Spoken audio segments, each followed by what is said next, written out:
অনুষ্ঠান স্থলের চারপাশে এবং শোভাযাত্রার রুটে পর্যাপ্ত পরিমাণ পিকেট, ফুট পেট্রোল এবং পুলিশের লাইনিং ব্যবস্থা থাকবে। অনুষ্ঠান স্থলের গুরুত্বপূর্ণ স্থানের উপর থেকে মনিটরিং করার জন্য পর্যাপ্ত সংখ্যক পর্যবেক্ষণ টাওয়ার সহ রুফটপে ফোর্স মোতায়েন থাকবে। ডিবি এবং সিডিটিসির পর্যাপ্ত সংখ্যক পুলিশ সদস্যগণ সাদা পোশাকে মোতায়েন থাকবে। অনুষ্ঠানস্থলে হকার যাতে প্রবেশ করতে না এবং অন্য কোনো অনাকাঙ্ক্ষিত পরিস্থিতি যাতে তৈরি না হয় সেজন্য আমাদের বিশেষ টিম কাজ করবে। ছিনতাই, পকেটমার প্রতিরোধে পোশাকি পুলিশের পাশাপাশি সাদা পোশাকে পুলিশ দল মোতায়েন থাকবে।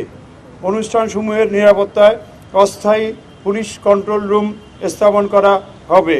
রমনা পার্ক এবং সোহরাওয়ার্দী উদ্যানের অভ্যন্তরে লস্ট অ্যান্ড ফাউন্ড সেন্টার স্থাপন করা হবে, যেখানে মাইকিংয়ের ব্যবস্থাও থাকবে। গোয়েন্দা নজরদারি বৃদ্ধি এবং সাইবার পেট্রোলিং সহ নববর্ষ কেন্দ্রিক অপপ্রচার রোধে সামাজিক যোগাযোগ মাধ্যমে যে কোনো অপতৎপরতা ডিএমপি সহ অন্যান্য পুলিশি ইউনিট বা অন্যান্য ইউনিট মনিটরিং করবে। সম্মানিত নগরবাসীগণ, আপনাদের নিরাপত্তার স্বার্থে তল্লাশি কাজে আইন শৃঙ্খলা রক্ষাকারী বাহিনীর সদস্যদের সহায়তা করবেন। অনুষ্ঠানস্থলে কোনো প্রকার মুখোশ, ব্যাগ, ধারালো বস্তু বা দাহ্য পদার্থ নিয়ে আসা যাবে না। নির্ধারিত সময়ের মধ্যে অনুষ্ঠান শেষ করতে হবে। অনুষ্ঠানস্থল ত্যাগ করতে হবে আপনাদের নির্ধারিত সময়ের পরে। কোনো ধরনের ফানুস বা আতশবাজি ফুটানো যাবে না। শব্দ দূষণ হয় এরকম বাঁশিও বা ব্যবহার করা যাবে না। রমনা বটমূলে ছায়ানটের অনুষ্ঠান সকাল 6টা 15 থেকে 8টা 25 পর্যন্ত চলবে। এই অনুষ্ঠানে 3টি গেট দিয়ে কেবল প্রবেশ করা যাবে। গেটগুলো হলো অরুণোদয় গেট, রমনা রেস্তোরাঁ গেট, শিশু পার্কের বিপরীতে অস্তাচল গেট। অনুষ্ঠানস্থল থেকে কেবল বের হওয়ার জন্য 2টি গেট ব্যবহার করা যাবে। গেটগুলো হলো উত্তরায়ণ গেট এবং বৈশাখী গেট। এছাড়া 3টি গেট, যেটা শ্যামনিমা গেট, স্টার গেট এবং বৈশাখী অস্তাচল গেটের মাঝামাঝি নতুন গেট দিয়ে প্রবেশ এবং বাহির উভয় কাজে ব্যবহার করা যাবে। এখানে একটি গেট আছে যেটাকে বলা হয় হর্টিকালচার গেট, এইখানে বন্ধ থাকবে। ছায়ানটের অনুষ্ঠানে শিল্পী, কলাকুশলী, সাংবাদিক, পুরুষ এবং নারী দর্শনার্থী পৃথক পৃথক গেট দিয়ে প্রবেশ এবং বাহির হবেন। সবাইকে তল্লাশির মধ্য দিয়ে প্রবেশ করতে হবে। রমনা পার্ক বিকাল 5 ঘটিকা পর্যন্ত প্রবেশ করা যাবে। বিকাল 5 ঘটিকার পরে সকল গেট বাহির গেট হিসাবে পরিগণিত হবে, সেক্ষেত্রে আর ঢোকা যাবে না। অনুষ্ঠান স্থলসমূহে সর্বসাধারণের প্রবেশের জন্য ভোর 5 ঘটিকায় গেট খোলা হবে এবং সন্ধ্যা 6 ঘটিকার মধ্যে অনুষ্ঠান সমাপ্ত করে রমনা পার্ক ত্যাগ করতে হবে। বৈশাখী শোভাযাত্রা পয়লা বৈশাখ সকাল 9 ঘটিকায় শুরু হবে। শোভাযাত্রাটি চারুকলা হতে শুরু হয়ে শাহবাগ থানা মোড় ক্রসিং ইউটার্ন করে TSC crossing, Dhaka metro station, 3 নেতার মাজার বা দোয়েল চত্বর হতে ইউটার্ন করে আমি ভরসা রাখি হিরন স্মার্ট ওয়াটার পিউরিফায়ারে। আবার বাংলা একাডেমি টিএসসি হয়ে পুনরায় চারুকলায় গিয়ে শেষ হবে। শোভাযাত্রার পুরা রুটটি নিরাপত্তা চাদরে ঢাকা থাকবে। শোভাযাত্রার পাশ হতে বিকল্প পথে শোভাযাত্রা সমবেত হওয়া যাবে না। তবে শোভাযাত্রার শেষ দিকে অংশগ্রহণের সুযোগ থাকতে পারে, সেটা আমরা সিদ্ধান্ত নিয়ে বা ঢাকা বিশ্ববিদ্যালয় কর্তৃপক্ষ সিদ্ধান্ত নেবেন।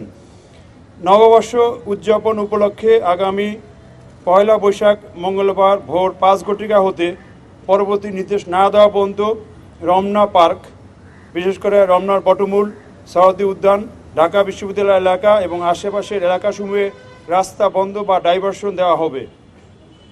সেই ব্যারিকেড পয়েন্টগুলো হলো যে Bangla motor crossing, hotel Intercontinental crossing, police ভবন crossing, Sugandha crossing, Kakrail church crossing, Kadam Fowara crossing, high court crossing, Shahidullah হল ক্রসিং, রোমানা চত্বর ক্রসিং, ঢাকা বিশ্ববিদ্যালয় মেডিকেল সেন্টার ক্রসিং, জগন্নাথ হল ক্রসিং, ভাস্কর্য ক্রসিং, নীলক্ষেত ক্রসিং এবং কাটাবন ক্রসিং।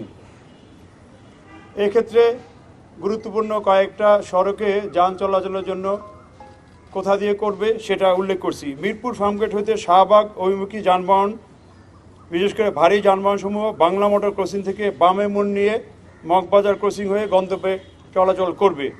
এখান থেকে হালকা যানবাহনগুলো হোটেল ইন্টারকন্টিনেন্টাল পর্যন্ত আসতে পারবে, সেখান থেকে বামে মোড় নিয়ে মিন্টু রোড হয়ে তার গন্তব্যে যেতে পারবে। গোলাপ শাহ মাজার ক্রসিং বা হাইকোর্ট ক্রসিং হতে শাহবাগ অভিমুখী যারা আগে আসছেন তাদেরকে যাত্রীবাহী যানবাহন কদম ফোয়ারা ক্রসিং থেকে রাইট টার্ন করে ইউবিএল ক্রসিং নাইটিঙ্গেল ক্রসিং হয়ে তাদের গন্তব্যে যেতে পারবেন। সায়েন্স ক্লাব ক্রসিং হতে শাহবাগ অভিমুখী যাত্রীবাহী যানবাহন মিরপুর রোড দিয়ে Azimpur crossing, Chankharpul crossing, Bakshibazar crossing হয়ে গন্তব্যে পৌঁছাবে। এখানে হালকা যানবাহন বিকল্প হিসাবে সায়েন্স ল্যাবরেটরি ক্রসিং থেকে বাটা সিগন্যাল ক্রসিং, কাটাবন ক্রসিং এসে ডানে বা বায়ে মোড় দিয়ে হাতিরপুল বা নীলক্ষেত পলাশী ক্রসিং দিয়ে চলাচল করতে পারবে। রমনা পার্ক বা রমনা বটমূল এবং ঢাকা বিশ্ববিদ্যালয় এলাকায় গাড়ি পার্কিংয়ের জন্য কয়েকটা স্থান নির্ধারণ করা হয়েছে। সেগুলো হলো নেভি গ্যাপ হইতে হলি ফ্যামিলি হাসপাতাল পর্যন্ত রাস্তার দুই পাশে এক লেনে মানুষের গাড়ি পার্কিং করা যাবে।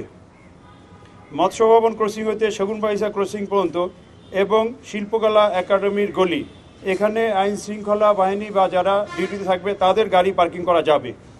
কাটাবন ক্রসিং হতে নীলক্ষেত হয়ে পলাশী ক্রসিং পর্যন্ত রাস্তার পশ্চিম পাশে এক লেনে জনসাধারণের গাড়ি পার্ক করা যাবে। আব্দুল গনি রোড এবং সচিবালয় রিং রোড এই রাস্তার দুই পাশেও গাড়ি পার্কিং করা যাবে। বর্ষবরণ অনুষ্ঠানে ফায়ার সার্ভিস ও সিভিল ডিফেন্সের টিম মোতায়েন থাকবে। এছাড়াও সিটি কর্পোরেশন সহ পিডব্লিউডি, স্বাস্থ্য মন্ত্রণালয়ের বিভিন্ন টিম থাকবে। স্বাস্থ্য মন্ত্রণালয়ের অ্যাম্বুলেন্স, মেডিকেল টিম, নৌ পুলিশের ডুবুরি দল এবং সিটি কর্পোরেশন কর্তৃক মোবাইল টয়লেটের ব্যবস্থা থাকবে। পর্যটকদের সেবা প্রদানের জন্য ট্যুরিস্ট পুলিশ সেবা কেন্দ্র স্থাপন করা হতে পারে। সম্মানিত নগরবাসীর অবগতির জন্য আমরা অনুরোধ করছি, ডাইভারশন এবং পার্কিং স্থানসমূহ আপনারা কোথা থেকে ডাইভারশন হবে, কোথায় পার্কিং স্থান, এটা ইলেকট্রনিক মিডিয়ায় প্রচার করে দিলে জনসাধারণের জন্য সুবিধা হবে। পয়লা বৈশাখের দিনে বা পূর্ববর্তী সময়ে যে কোনো অপ্রীতিকর, সন্দেহমূলক বা অস্বাভাবিক আনইউজুয়াল কোনো কিছু হলে পুলিশকে 999 বা ডিএমপি কন্ট্রোল রুম বা নিকটবর্তী পুলিশকে জানালে পুলিশ দ্রুত ব্যবস্থা নিতে পারবে। সর্বশেষে পয়লা বৈশাখ আমাদের সকলের সার্বজনীন উৎসব। এই উৎসব আনন্দঘন পরিবেশে উদযাপনের জন্য ঢাকাবাসী সহ সংশ্লিষ্ট সকলের সহযোগিতা ঢাকা মেট্রোপলিটন পুলিশ কামনা করে। না, তেমন হুমকি নাই, তবে আমাদের জোর প্রস্তুতি আছে যে কোনো পরিস্থিতি মোকাবেলা করার জন্য।